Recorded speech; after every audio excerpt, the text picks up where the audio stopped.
प्रिय विद्यार्थियों, आज हम कक्षा 12 हिंदी की पाठ्यपुस्तक आरोह भाग 2 के गद्य खंड के अध्याय 11 में वर्णित रचना भक्तिन के रचनाकार के साहित्यकार कवयित्री महादेवी वर्मा का जीवन परिचय प्राप्त करने जा रहे हैं। हम महादेवी वर्मा के व्यक्तित्व के बारे में जानेंगे, उनके कृतित्व के बारे में जानेंगे। महादेवी वर्मा का जन्म सन 1907 ईस्वी में उत्तर प्रदेश के फर्रुखाबाद नामक स्थान पर हुआ। मुख्य रूप से आपकी रचनाओं में नारी संवेदनाओं को प्रखर अभिव्यक्ति दी गई है। आप छायावाद की प्रमुख आधार स्तंभ मानी जाती है। महादेवी वर्मा की कविताओं में नारी मन की आंतरिक वेदना और पीड़ा की बहुत ही मार्मिक अभिव्यक्ति हुई है। तो आइए जानकारी प्राप्त करते हैं कवयित्री महादेवी वर्मा के बारे में। आपका जन्म सन 1907 ईस्वी में हुआ। आपका जन्म स्थान उत्तर प्रदेश के फर्रुखाबाद नामक स्थान पर है। यानी महादेवी वर्मा जी का जन्म उत्तर प्रदेश के फर्रुखाबाद नामक स्थान पर सन 1907 ईस्वी में हुआ। महादेवी वर्मा छायावादी युग की नारी संवेदनाओं को प्रखर अभिव्यक्ति देने वाली कवयित्री हैं। इनकी रचनाओं में आंतरिक संवेदना और पीड़ा की मार्मिक अभिव्यक्ति हुई है। महादेवी ने अपनी रचनाओं में अपने संपर्क में आने वाले शोषित व्यक्तियों, साहित्यकारों, जीव जंतुओं आदि का संवेदनात्मक चित्रण बहुत ही मार्मिकता के साथ किया है। हिंदी साहित्य में रेखाचित्र और संस्मरण विधा को बढ़ावा देने में महादेवी का योगदान अनुपम माना जाता है। छायावाद 1918 से 1936 ईस्वी तक का समय छायावाद के नाम से जाना जाता है। इस छायावाद के 4 महत्वपूर्ण आधार स्तंभ माने जाते हैं: जयशंकर प्रसाद, सूर्यकांत त्रिपाठी निराला, सुमित्रानंदन पंत और महादेवी वर्मा। जयशंकर प्रसाद, सूर्यकांत त्रिपाठी निराला, सुमित्रानंदन पंत और महादेवी वर्मा। आइए अब महादेवी वर्मा की प्रमुख रचनाओं के बारे में चर्चा करें। आपके जो काव्य संग्रह हैं दीपशिखा और यामा, निबंध संग्रह श्रृंखला की कड़ियां, आपदा, संकल्पिता और भारतीय संस्कृति के स्वर, इस प्रकार आपके जो संस्मरण और रेखा चित्र हैं उनमें अतीव के चलचित्र, स्मृति की रेखाएं, पथ के साथी, मेरा परिवार प्रमुख है। जो आपको पुरस्कार प्राप्त हुए हैं, प्रमुख पुरस्कार इस प्रकार से हैं। ज्ञानपीठ पुरस्कार आपको यामा संग्रह के लिए 1983 ईस्वी में प्रदान किया गया। उत्तर प्रदेश हिंदी संस्थान का भारत भारती पुरस्कार भी आपको प्राप्त हुआ और पद्म भूषण से 1956 ईस्वी में आप सम्मानित हुई। आपका निधन सन 1987 ईस्वी में इलाहाबाद में हुआ। आपने इस भौतिक धरा से अपना संबंध सन 1987 में तोड़ लिया और आपने साहित्य जगत को अपनी लेखनी के माध्यम से अनुपम रचनाएं प्रदान की। आप चिरकाल तक साहित्य प्रेमियों के हृदय में जीवित रहेंगी। संसार के अब कुछ पंक्तियां इनके काव्य लेखन में से, इनकी रचनाओं में से और इनके संस्मरण इत्यादि में से हम देखते हैं जो बहुत महत्वपूर्ण मानी जाती है। कुछ रचनाएं इस प्रकार से जो महत्वपूर्ण मानी जाती है उनकी कुछ पंक्तियां हम यहाँ पढ़ रहे हैं। संसार के मानव समुदाय में वही व्यक्ति स्थान और सम्मान पा सकता है। संसार के मानव समुदाय में वही व्यक्ति स्थान और सम्मान पा सकता है, उसको स्थान और सम्मान मिल सकता है। वही जीवित कहा जा सकता है जिसके हृदय और मस्तिष्क ने समुचित विकास पाया हो। जिसके हृदय ने, जिसके मस्तिष्क ने समुचित विकास पाया हो, उसी व्यक्ति को जीवित कहा जा सकता है। और जो अपने व्यक्तित्व द्वारा मनुष्य समाज से रागात्मक के अतिरिक्त बौद्धिक संबंध भी स्थापित कर सकने में समर्थ हो, जो मानव समाज से रागात्मक संबंध स्थापित करने के साथ साथ बौद्धिक संबंध भी स्थापित करने में समर्थ हो, उसी व्यक्ति को जीवित कहा जा सकता है। साहित्य सेवी और समाज सेवी दोनों ही रूपों में महादेवी की प्रतिष्ठा रही है। साहित्य की सेवा भी आपने की और समाज सेवा भी आपने की। दोनों ही रूपों में आपका उल्लेखनीय योगदान प्राप्त हुआ है। महात्मा गांधी की दिखाई राह पर महात्मा गांधी की दिखाई राह पर, सत्य और अहिंसा की राह पर चल करके आपने अपना जीवन समर्पित किया और शिक्षा और समाज कल्याण के क्षेत्र में आपने निरंतर कार्य किया।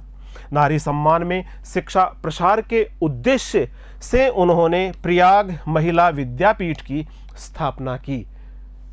साहित्य जगत में महादेवी वर्मा की प्रतिष्ठा बहुमुखी प्रतिभा के रचनाकार के रूप में रही है।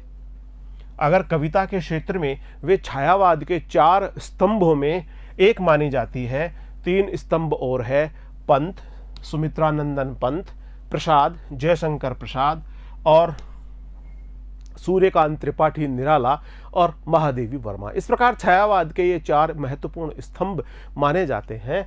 तो अपने निबंधों और संस्मरणात्मक रेखा चित्रों के कारण एक अप्रतिम गद्यकार के रूप में उनकी चर्चा होती रहती है। आपने अप्रतिम गद्यकार के रूप में अपनी विलक्षण प्रतिभा का अपनी लेखनी के माध्यम से साहित्य प्रेमियों को लोहा मनवा दिया। कविता और गद्य इन दोनों क्षेत्रों में उनकी प्रतिभा अलग अलग स्वभाव लेकर सक्रिय होती हुई दिखाई पड़ती है।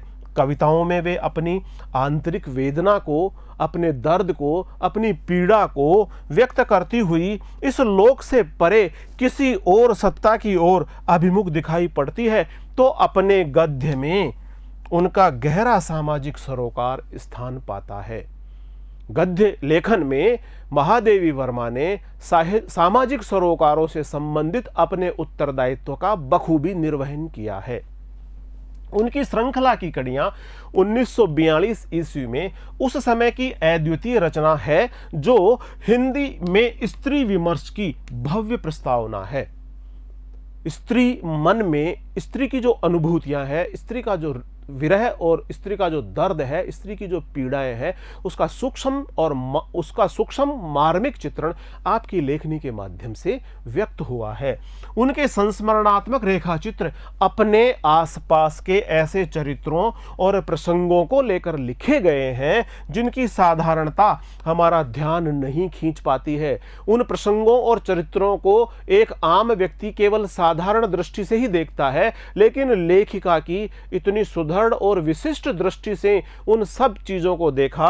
अपने आसपास के चरित्रों और प्रसंगों को उन्होंने अपनी सूक्ष्म दृष्टि से देखकर अपनी लेखनी के माध्यम से बहुत ही सशक्त और प्रभावशाली तरीके से अभिव्यक्त किया है, जिनकी साधारणता हमारा ध्यान नहीं खींच पाती, लेकिन महादेवी जी की मर्मभेदी और करुणामयी दृष्टि उन चरित्रों की साधारणता में असाधारण तत्वों का संधान करती है। इस तरह समाज के शोषित पीड़ित तबके को उन्होंने अपनी गद्य रचनाओं में नायकत्व प्रदान किया। उनके इस प्रयास ने हिंदी के साहित्यिक समाज पर, साहित्यिक प्रेमियों पर, साहित्यिक समाज पर ऐसा गहरा असर डाला कि संस्मरणात्मक रेखाचित्र की विधा के लिए शोषित पीड़ित आम जन को विषय वस्तु के रूप में मान्यता मिल पाई। भक्तिन महादेवी जी का जो प्रसिद्ध संस्मरणात्मक रेखा चित्र है, जो स्मृति की रेखाएं में संकलित है। आपकी रचना स्मृति की रेखाएं से भक्तिन लिया गया है, जिसे हम अगले वीडियो भाग 2 में पढ़ेंगे। इसमें महादेवी जी ने अपनी सेविका भक्तिन के अतीत और वर्तमान का परिचय देते हुए उसके व्यक्तित्व का बहुत ही दिलचस्प खाका खींचा है। अपनी सेविका भक्तिन के व्यक्तित्व का परिचय दिया है। जीवन में आए हुए विभिन्न प्रकार के संघर्षों से किस प्रकार भक्तिन ने मुकाबला किया, उनका बेहद सूक्ष्म और मार्मिक चित्रण किया है, और किस प्रकार उसने संघर्ष के बीच एक नई धारा बनाई, उस चीज को भी महादेवी जी ने लेखनी के माध्यम से हम सब लोगों तक, साहित्य प्रेमियों तक पहुंचाया है। महादेवी के घर में काम शुरू करने से पहले उसने कैसे एक संघर्षशील, स्वाभिमानी और कर्मठ जीवन जिया, कैसे पितृसत्तात्मक मान्यताओं के साथ में उसने जीवन जिया। ऐसा समाज जहां पर पुरुष प्रधानता रही हो, पितृसत्तात्मकता रही हो, और जहां पर छल छद्म समाज में भरा हुआ हो, छल छद्म से भरे समाज में, पितृसत्तात्मक समाज में, पुरुष प्रधान समाज में किस प्रकार उसने संघर्ष करते हुए अपने जीवन को जिया और छल्म छद्म से भरे समाज में अपने और अपनी बेटियों के हक की लड़ाई लड़ती रही और उसमें हार कर, जब वो अपनी बेटियों के हक की लड़ाई को हार गई या हारती हुई सी जब उसने अपने आप को महसूस किया, तो उसने अपनी जिंदगी की राह को पूरी तरह से बदल लेने का निर्णय किया और निर्णय तक पहुंची। इसका अत्यंत संवेदनशील चित्रण इस पाठ में हुआ है। इसके साथ ही भक्तिन महादेवी जी के जीवन में आकर छा जाने वाली एक ऐसी परिस्थिति के रूप में भी हमें दिखलाई पड़ती है, जिसके कारण लेखिका के व्यक्तित्व के कई अनछुए, प्रछन्न यानी छिपे हुए जो आयाम है वो उद्घाटित होते चलते हैं। इसी कारण अपने व्यक्तित्व का जरूरी अंश मानकर वे भक्तिन को खोना नहीं चाहती। महादेवी वर्मा जी का भक्तिन के साथ में इस प्रकार का रागात्मक और भावनात्मक लगाव हो गया कि वे अब भक्तिन को खोना नहीं चाहती।